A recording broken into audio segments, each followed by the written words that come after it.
네, 우리 이 데살로니가 전서의 핵심 줄거리를 조금 더 깊이 있게 보겠습니다. 먼저 첫 번째, 저자는 바울인 건 너무나 잘 알고 계실 거예요. 그리고 배경을 보게 되면 먼저 기록 연대는 51년경입니다. 2차 전도 여행 때지요. 기록 장소는 고린도입니다. 수신자는 데살로니가 교회고요. 이 데살로니가라는 지역은 마게도냐 지방의 그 당시 수도였어요. 지난번에 말씀드렸지만 그리스를 두 부분으로 나오면은 남쪽은 아가야, 북쪽은 마게도냐라 그러거든요. 이 마게도냐 북쪽 지방의 수도가 바로 이 데살로니가라는 곳입니다. 그 당시에는 고린도에 이어서 두 번째로 큰 도시였어요. 이 바울 시대에. 그런데 지금도 이 데살로니가는 이 그리스에서 두 번째로 큰 도시입니다. 지금 그리스의 제일 첫 번째 큰 도시는 어디겠어요? 당연히 수도인 아테네겠지요. 지금 현재 200만이 거주하는 매우 큰 도시가 바로 이 데살로니가입니다. 나온 것처럼 바울이 2차 전도 여행 때 이 교회가 세워졌고요. 당시 그 데살로니가에 유대인들이 아주 많이 있었는데 바울의 전도가 성공하게 되니까 유대인들이 시기에서 악한 사람들을 동원해서 핍박하게 되었지요. 그래서 이 폭도들이 바울을 회방하고 또 쫓아냈지 않았습니까? 그 결과 바울과 실라는 바로 옆에 있는 베레아로 피신하게 되었고요. 또 이 피신했음에도 불구하고 그 유대인들이 또 베레아까지 쫓아와서 폭동을 일으키고 해서 결국 베레아에서 또 더 도망을 갑니다. 어디로? 아덴으로 피신하게 됩니다. 실라와 디모데는 아덴으로 내려간 다음에 이 바울을 만나게 되는데 바울은 이 디모데를 통해서 바울이 먼저 가 있었고 그 다음에 이 디모데가 뒤에 또 쫓아왔다라는 거죠. 이 고린도에서 아덴에서 디모데를 만난 다음에 바울이 디모데를 데살로니가로 파송합니다. 그리고 다시 바울은 아덴에서 고린도로 내려왔을 때에 데살로니가로 갔던 디모데가 고린도로 내려와서 바울을 만났다라는 거죠. 사실 바울은 고린도에서 18개월 동안 머물지 않았습니까? 그때 이 디모데가 데살로니가에서 좋은 소식을 가져온 것입니다. 그 소식에 대한 답장으로 쓴 것이 바로 이 데살로니가 전서라고 볼 수 있겠습니다. 바울 서신 중에서 제일 먼저 쓴 편지가 뭐라 그랬어요? 지난번에 갈라디아서라 그랬습니다. 두 번째로 쓴 편지가 이 데살로니가 전서라고 일반적으로는 알려져 있습니다. 세 번째 주제는 무엇인가? 데살로니가 교회 성도들의 구원과 성화가 주제입니다.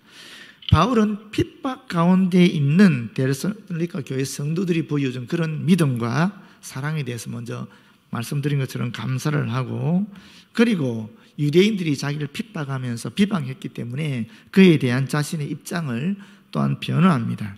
그리고 나서 이 데살로니가 지역이 워낙 도덕적으로 문란하고 나태했기 때문에 이런 시험에 대항하기 위해서는 데살로니가 성도들에게 새로운 격려와 또 용기가 필요했기 때문에 이 데살로니가 전서를 기록하게 되는 것입니다.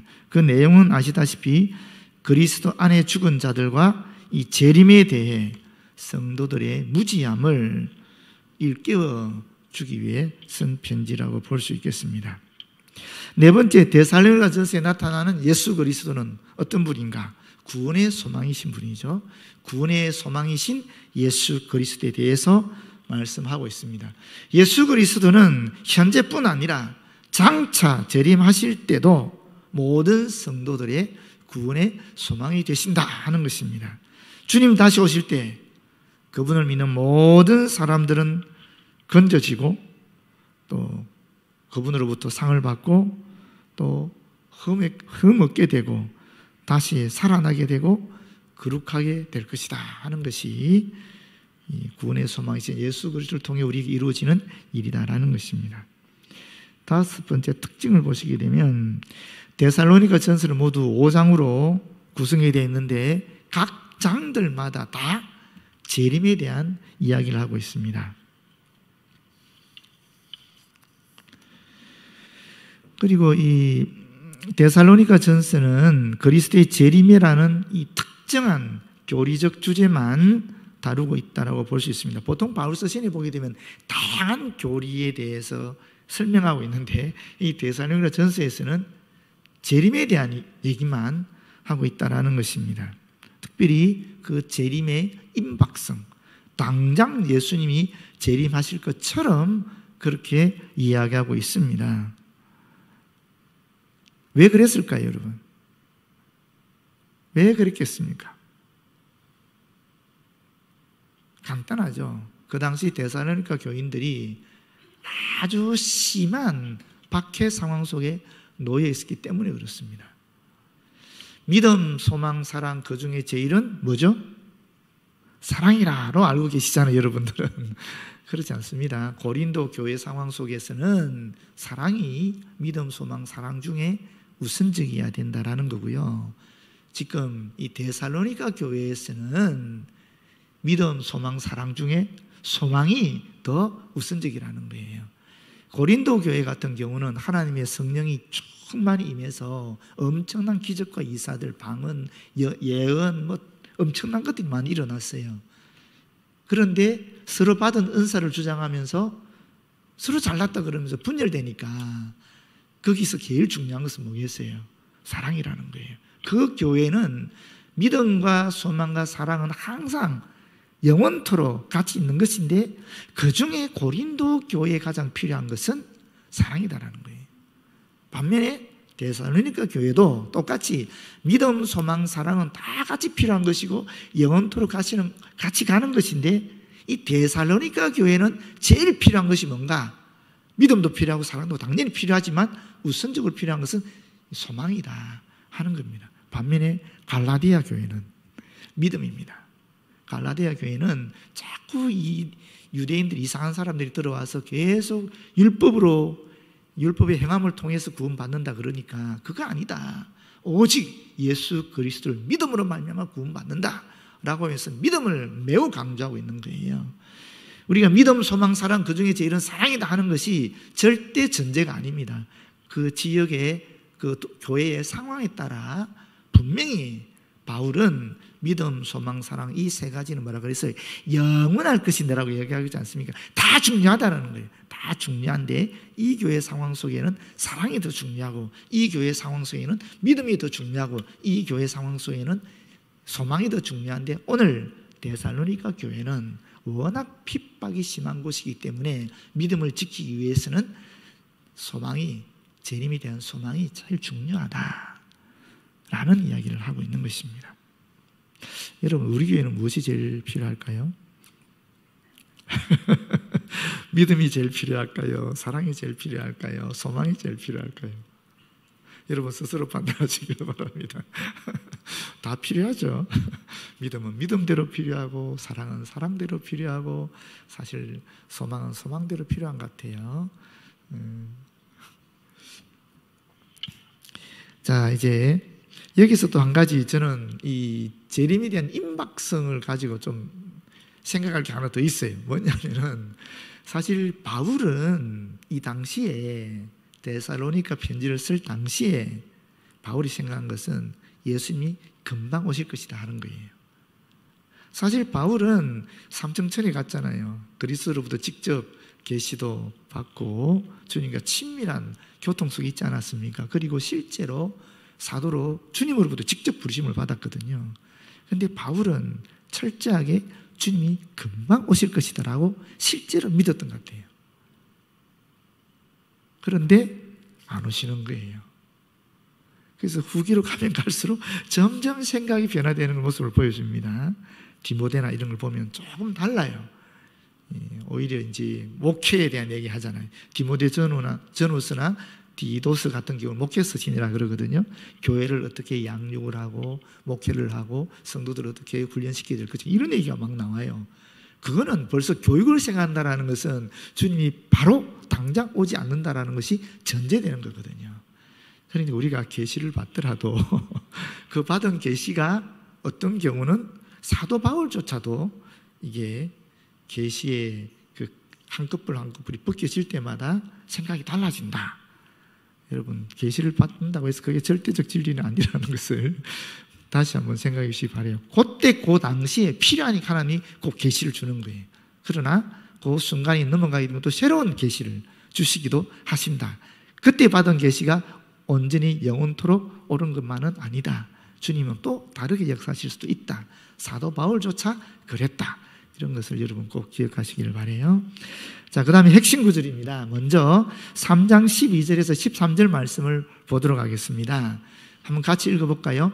또 주께서 우리가 너희를 사랑함과 같이 너희도 피차감과 모든 사람에 대한 사랑이 더욱 많아 넘치게 하사 너희 마음을 굳건하게 하시고 우리 주 예수께서 그의 모든 성도와 함께 강림하실 때에 하나님 우리 아버지 앞에서 거룩함에 흠이 없게 하시기를 원하노라. 여기 보면 피차간에 서로를 향하여 또 모든 사람에 대한 모든 사람을 향하여, 이 모든 사람은 심지어 대적자까지 얘기하는 겁니다.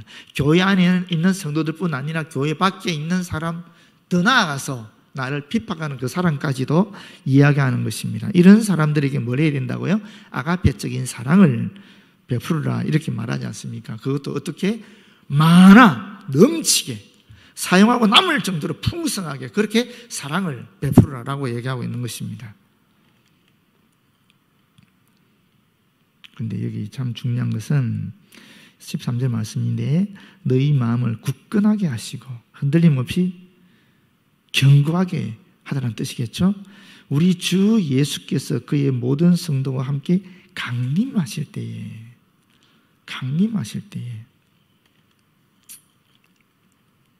이 강림이란 말이 무슨 말입니까? 하나님 우리 아버지 앞에서 거룩함에 흠이 없게 하시기를 원하노라 이렇게 말씀하고 있는데 강림한다는 말이 여기 앞에서 나왔어요. 어떻게 나와요? 파루시아로 나왔거든요. 그 파루시아라는 것은 왕이나 황제가 어떤 마을을, 동네를, 도시를 가게 되면 사람들이 막 몰려와서 영접하지 않습니까? 그리고 그때 그 왕이나 황제는 이 축제를 선포하고 거기 도시에 있는 사람들 중에서 뛰어난 훌륭한 사람한테 상도 주고 이래요. 그 개념을 그대로 받아온 것이 예수님의 재림시에 나타나는 겁니다.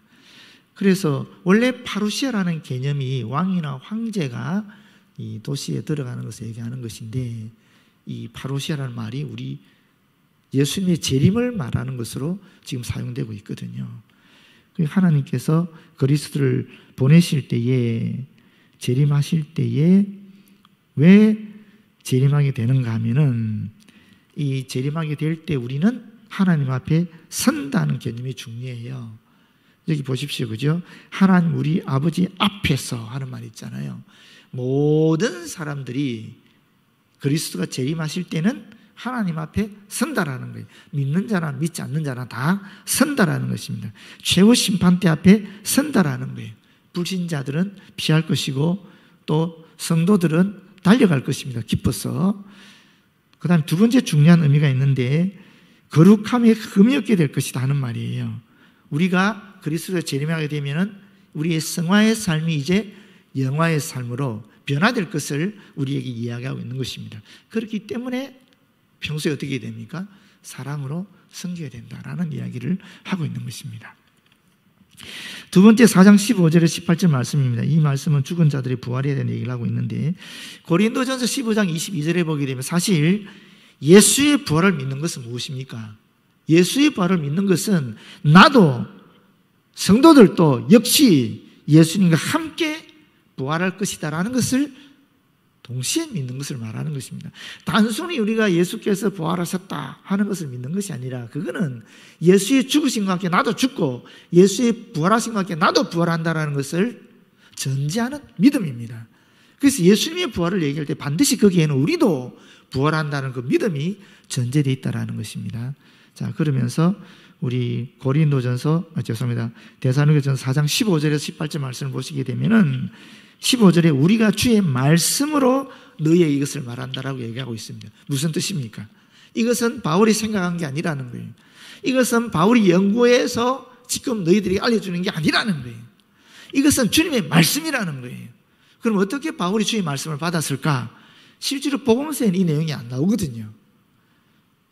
그런데 바울이 이 말씀을 주의 말씀이라고 한 이유는 두 가지밖에 없습니다. 첫 번째는 뭐냐면 복음서에 기록되지 않았지만 예수님의 제자들에게 예수님이 직접 하신 그 말씀을 바울 또한 전해받았다라고 볼 수 있는 거겠죠.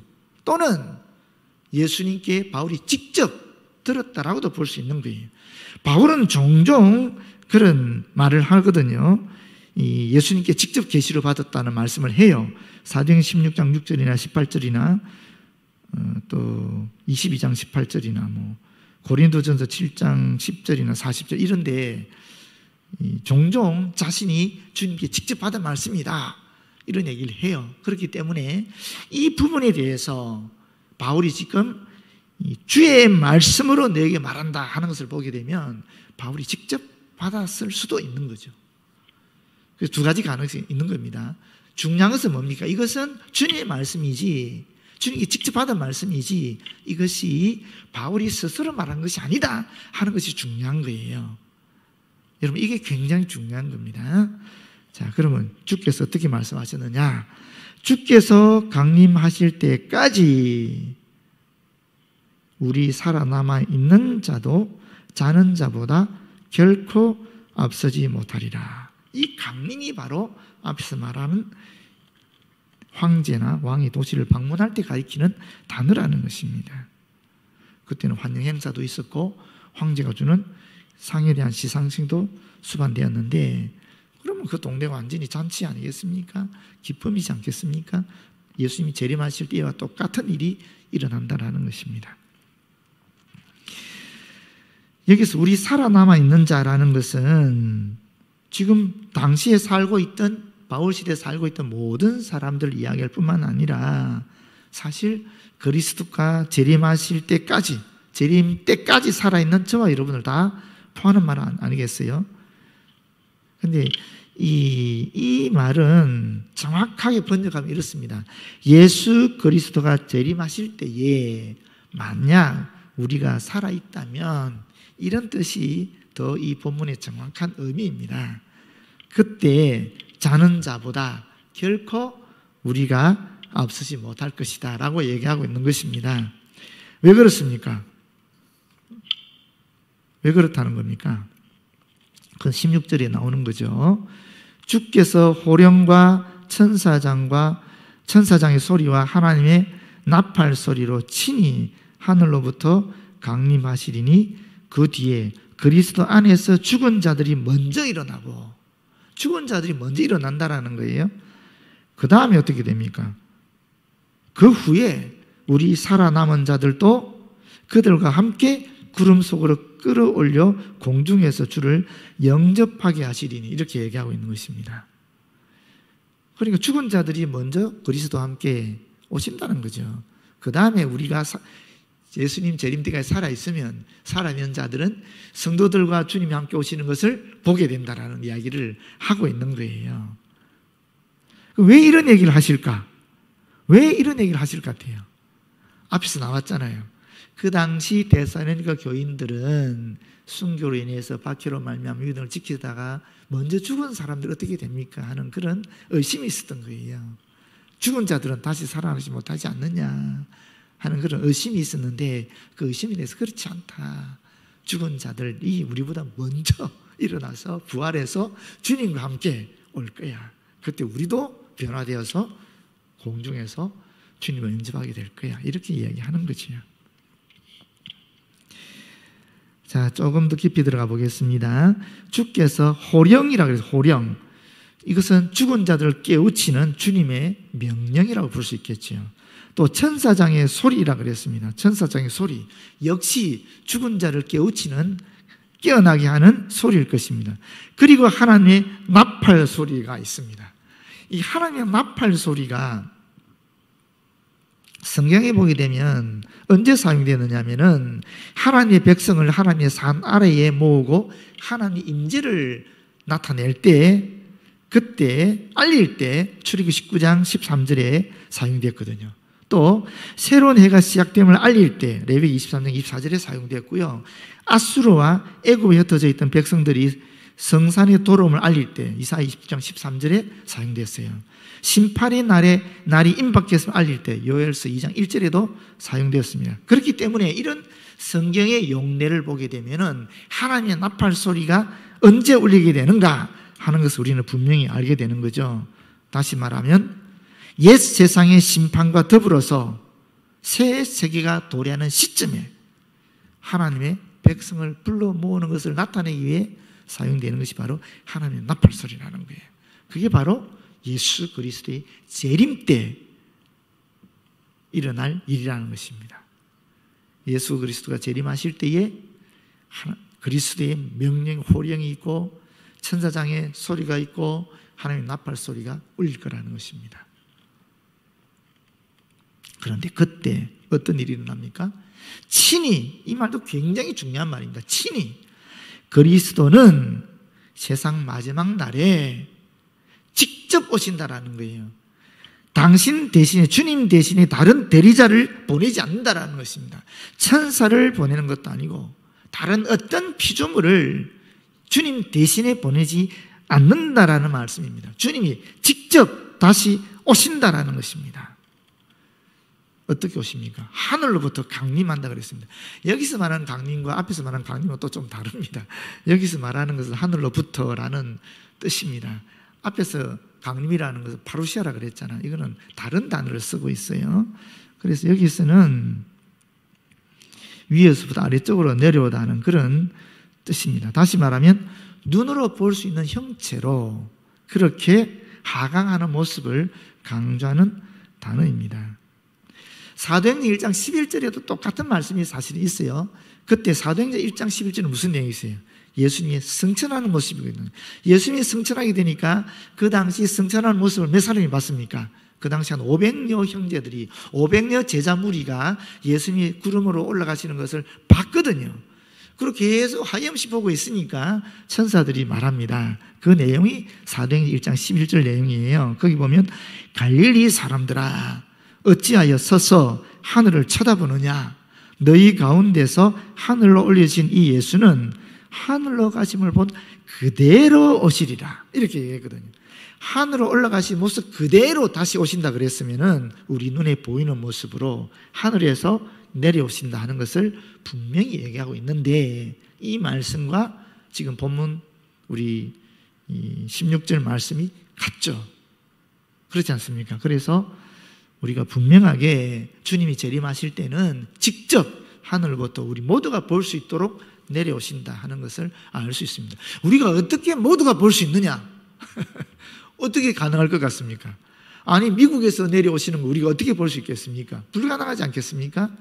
그런데 여러분 우리가 하나님이 어떤 분입니까?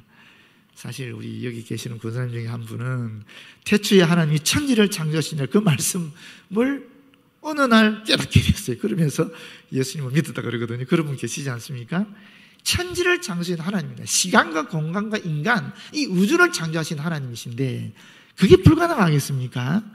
어떤 곳에서 임재하시니 간에 전 세계에 있는 모든 사람들이 그때는 눈이 열려져서 하늘에서 내려오시는 그리스도를 분명히 보게 될 것입니다. 우리 인간의 머리로 생각하시면 안 되는 거죠. 그리고 또 어떤 이단들은 예수님이 영적으로 재림할 것이다 하는 이단도 있고 또 어떤 이단들은 예수님이 초림 때와 같이 아기의 모습으로 온다. 내가 그 아기다. 이렇게 얘기하는, 내가 예수다. 이렇게 얘기하는 사람도 있지 않습니까? 전부 다 거짓말입니다. 그지요? 분명히 성경에 얘기하고 있지 않습니까? 올라가신 모습 그대로 내려오신다. 더 이상 얘기할 필요 없잖아요. 명확하게 성경에서 가르치고 있는데, 기록하고 있는데 왜 자꾸 엉뚱하게 우리가 우리의 머리를 굉장히 합리적으로 또는 쉽게 이야기해서 이게 진짜인가? 그럴 필요가 없는 겁니다. 사실은 정확하게 또렷하게 구체적으로 기록이 되어 있으니까 이 말씀을 어떻게 어긋나게 할 수 있겠어요? 이 말씀 그대로 믿으면 되는 거죠. 자, 그 후에 이거 재밌는 말이죠. 우리 살아남은 자들도 그들과 함께 구름 속으로 끌어올려 간다. 이게 휴거라는 말이잖아요. 옛날에는 저희가 고등학교 다닐 때 휴거 난리도 아니었습니다. 영화 엄청나게 많이 보고 막 다 휴거 얘기하고 그랬는데 지금 시대는 휴거가 쏙 들어가 버렸어요. 왜 그랬을까요? 왜 휴거가 쏙 들어갔겠습니까? 워낙 휴거 가지고 장난을 많이 쳤기 때문에 그렇죠. 특히 다미성교라는 것이 나타나서 제일 많이 얘기했지요. 이 다미성교가 이단 시대이다 보니까 이제 휴거 얘기하면 다 이단처럼 느껴지는 거예요. 그러다 보니 휴거가 쏙 들어가 버렸는데, 그러나 성경은 분명하게 이와 같이 나도 모르는 가운데 끌어올려져 짐을 당하는, 내가 스스로 올라가는 게 아니에요. 그죠? 하나님의 역사에 의해서 나도 모르게 공중으로 끌어올려가는 거예요. 그게 휴거지요. 근데 재밌지 않습니까? 이것도 공중에서 주를 영접합니다. 공중이 어떤 것이죠? 에베소서 말씀해 보게 되면 2장 8절인가요?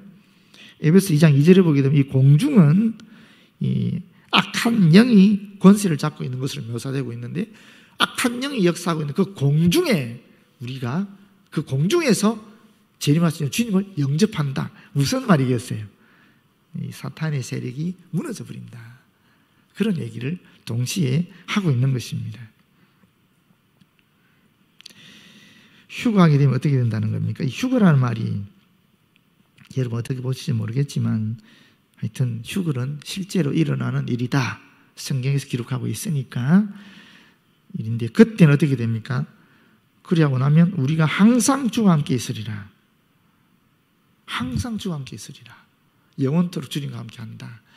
사실 마태복음 28장 28절에 주님이 약속한 게 있지 않습니까? 볼지어다 내가 세상 끝날까지 너희와 항상 함께 있으리라는 그 약속의 말씀이 이제 완벽하게 이루어지는 거죠. 사실 가장 큰 축복이 뭡니까? 우리 인간이 누릴 수 있는 가장 큰 축복, 주님이 나와 함께 하신다는 것입니다. 그게 가장 큰 축복입니다. 어떤 부귀나 명예나 권력보다도 사실은 가장 큰 축복은 하나님이 나와 함께 하신다라는 그 사실에 있습니다. 실제로 그것을 보여주기 위해서 오신 분이 예수 그리스도죠. 그래서 예수 그리스도의 별명이 무엇입니까? 임마누엘, 하나님이 우리와 함께 하신다는 그 표시요 사인이지 않습니까? 사실 하나님이 우리와 함께 하신다는 것이 가장 큰 복인 줄 믿습니다. 그러므로 이러한 말로 서로 위로하라, 서로 권면하라.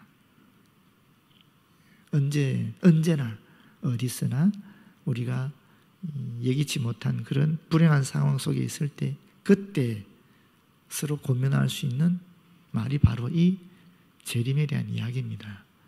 재림이 우리의 유일한 소망이 된다라는 것입니다. 제가 한 절 더 보겠습니다. 이 재림을 소망하는 성도들이 어떻게 일상을 살아가야 될지를 또 구체적으로 설명하는 구절이 있지 않습니까? 데살로니가전서 5장 16, 17, 18절 말씀, 제가 개인적으로 가장 좋아하는 말씀인데, 저는 이번에 이 말씀을 준비하면서 제가 전혀 알지 못했던 것을 새롭게 알게 되었어요. 이것을 함께 나누어서 제 개인적으로 굉장히 기쁘고, 또 이 말씀을 전하면서 이런 깨달음을 얻게 해주셔서 너무 주님께 감사드리는데, 한번 보십시오. 16절에 이 16, 17, 18절 말씀은 원어적으로는 한 문장으로 되어 있습니다. 여기 한 문장이에요. 우리 성경에는 지금 세 문장으로 되어 있잖아요. 우리말 번역으로는. 그러나 이 원어에는 한 문장입니다. 그래서 이게 하나님 뜻을 정확하게 이 세 가지로 볼 수 있는 거죠. 보십시오. 항상 기뻐하라. 이 기쁨이라는 것은 성령의 열매 가운데 하나지 않습니까? 그런데 이 기쁨이 특성이 있어요. 어떤 특징이 있어요. 그 특징이 뭐냐면, 여기서 말하는 기쁨은 환경에 지배되지 않는 기쁨입니다. 다시 말하면 절대적이고 초월적인 기쁨을 얘기하는 것입니다. 그렇다면 이것은 결코 하나님과의 관계를 떠나서는 있을 수 없는 기쁨이라고 볼 수 있습니다. 예수 그리스도는 요한복음 7장 38절에 분명히 말씀하셨습니다. 나를 믿는 자는 그 배에서 생수의 강이 흘러나리라 그랬는데, 이 생수의 강이 무엇이냐? 이 영혼의 근원적인 만족으로부터 흘러나오는 내적인 기쁨을 말하는 것입니다. 그렇기 때문에 이 기쁨이라는 것은 예수 그리스도로 말미암은 이 구원의 구속의 은총을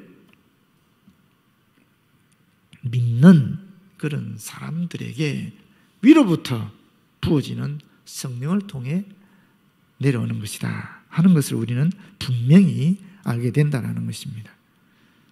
그 다음에 쉬지 말고 기도하라 그랬는데, 이 쉬지 말고라는 말을 사실은 늘 항상 저는 이렇게만 생각했거든요. 그런데 이게 그런 뜻 이외에 다른 중요한 뜻이 있더라고요. 원래 이 쉬지 말고 하는 말이 어떤 뜻이냐면, 원래 의미는 이게 밑바닥 또는 10년이라는 단어하고 그 다음에 뭐뭐까지 뭐뭐를 통하여 하는 단어가 합친 단어예요. 이게 쉬지 말고라는 뜻입니다. 그럼 어떻게 되느냐면 밑바닥까지 이르도록 멈추지 않는이라는 뜻이 되는 거예요. 이 밑바닥이나 10년이 의미하는 것이 뭘까? 그걸 생각해 볼 수 있잖아요. 우리가 이 밑바닥이나 10년이라는 것은 인간이 견디기 어려운, 이해할 수 없는 그런 극한 상황을 얘기한다라는 거예요. 그러니까 이 쉬지 말고 하는 말이 단순히 우리말에 나타나는 끊임없이 하는 그런 의미에 더해서, 물론 그런 의미가 없지 않아 있습니다만은 이 단어의 더 중요한 의미는 도대체 있을 수 없는, 도무지 기뻐할 수도 용서할 수도 또 낙심밖에 없는 그런 절망적인 상황 속에서도 하는 의미가 된다는 거예요. 그런 상황 속에서도 어떻게 된다는 겁니까? 기도해야 된다는 거예요. 이게 굉장히 중요한 의미를 담고 있는 것 같아요. 저도 이제까지 몰랐던 것인데 여러분, 이런 중요한 의미가 있더라고요.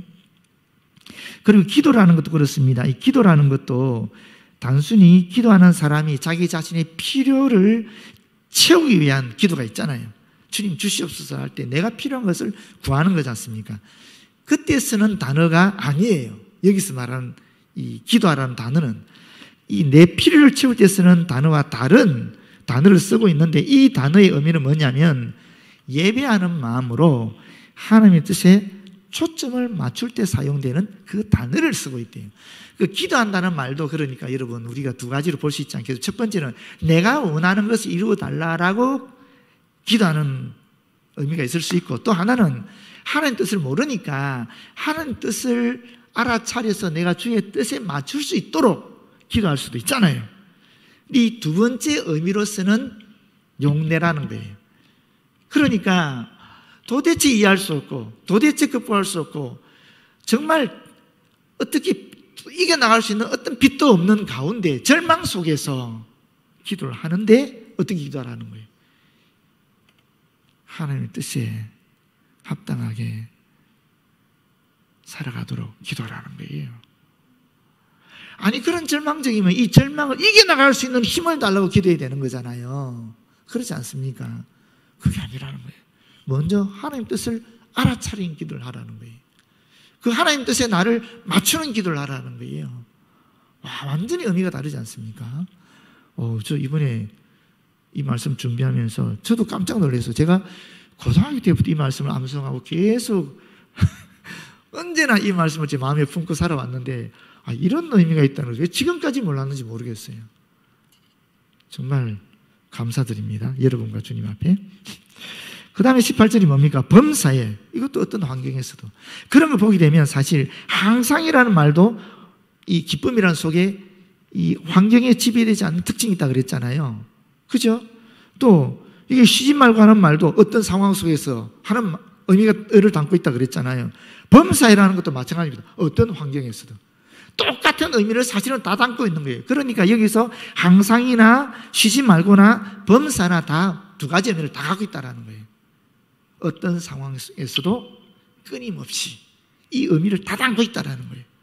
감사해라.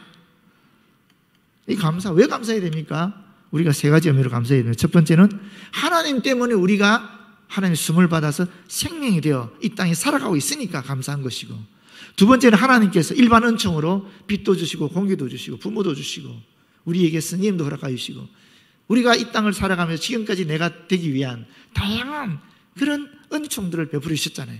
그게 일반 은총이거든요. 그리고 세 번째가 뭡니까? 특별 은총이죠. 우리 주 예수 그리스도를 통한 영원한 생명 구원을 얻게 하셨으니까 이 세 가지 이유 때문에 우리는 감사하지 않을 수 없다라는 것입니다.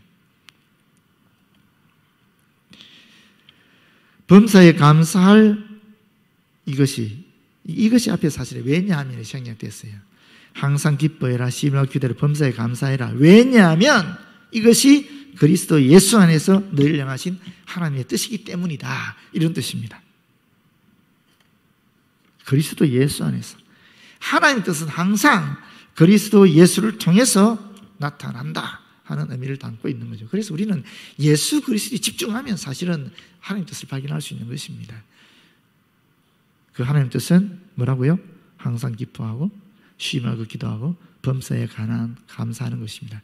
그런데 그것은 어떠한 상황 속에서도 끊임없이 기뻐하고 기도하고 감사하는 것입니다. 그것은 하나님과의 예수 그리스도를 통한 친밀한 관계에서만 누릴 수 있는 기쁨이고 기도의 특권이고 감사의 은총인 것을 우리가 다시 한번 확인하게 되는 것입니다. 모쪼록 일상에서 우리가 이런 삶을 살아가시면서 이 성화의 단계를 거쳐 이제 주님이 오시는 재림을 기대하는 가운데 영화로 들어가는 저와 여러분 되었으면 참 좋겠습니다. 기도하겠습니다. 아버지 고맙고 감사합니다. 오늘 데살로니가 전서 말씀을 통해 우리에게 귀한 말씀의 깨달음의 은총을 주신 것 고맙고 감사합니다. 이 깨달음이, 이 알아차림이 우리의 머리에서 머무는 것이 아니라 우리의 가슴으로, 우리의 배로, 우리의 손으로 내려가서 우리 일상이 주님의 뜻을 이루어 나가는 온전한 거룩한 삶, 사랑을 베푸는 삶, 기뻐하고 기도하고 감사하는 삶 되어지도록 역사하여 주시옵소서. 예수님 이름으로 기도드립니다. 아멘.